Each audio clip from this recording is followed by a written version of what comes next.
அவரை பார்த்து இன்றைக்கு யாரெல்லாம் பேசுகிறார்கள். அப்படியே உரத்த குரலில் கையை தூக்கி கொண்டு நேற்று வரை நடிகராக இருந்தவர்கள், ஏதோ அரசியலுக்கு இன்னும் பொதுமக்களிடம் ஒரு தடவை கூட பொதுமக்களை சந்திக்காதவர், நாங்கள் பிஜேபியோடு சேர மாட்டோம் என்று சொல்லி இருந்தவர்கள் இன்றைக்கு ஓடி சென்று பிஜேபியோடு சேர்கிறார்கள். இருக்கிற வழக்குகளில் இருந்து தப்பித்திருப்பதற்காக பல்வேறு கூட்டணி எல்லாம் சேர்கிறார்கள்.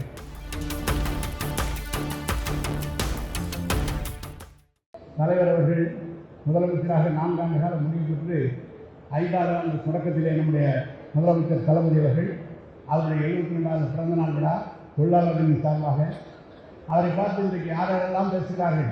அப்படியே உரத்த குரலில் கையை தூக்கி கொண்டு நேற்று வரை நடிகராக இருந்தவர்கள், ஏதோ அரசியலுக்கு இன்னும் பொதுமக்களிடம் ஒரு தடவை கூட பொதுமக்களை சந்திக்காதவர், கூட்டரங்கிலே கூட்டம் நடத்தி கொண்டு எங்களுக்கு மெயினான எதிரி தான் என்று சொல்கிறார் என்று சொன்னால் அவரையும் திமுக சந்திக்கும்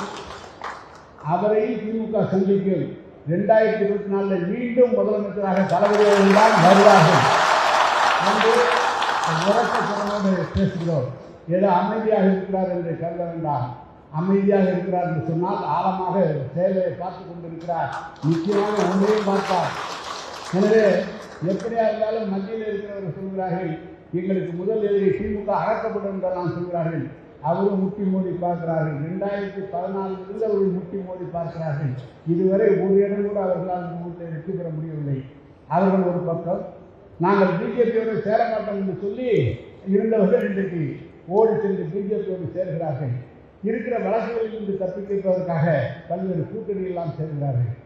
அனைத்து பேர்களையும் சந்திக்க திராவிட முன்னேற்ற கழக தோழர்கள் நாம் ஆயத்தமாக இருப்போம். நிச்சயமாக கலைஞர் நம்முடைய தளபதிகளுடைய கரத்தை வலுப்படுத்துவோம்.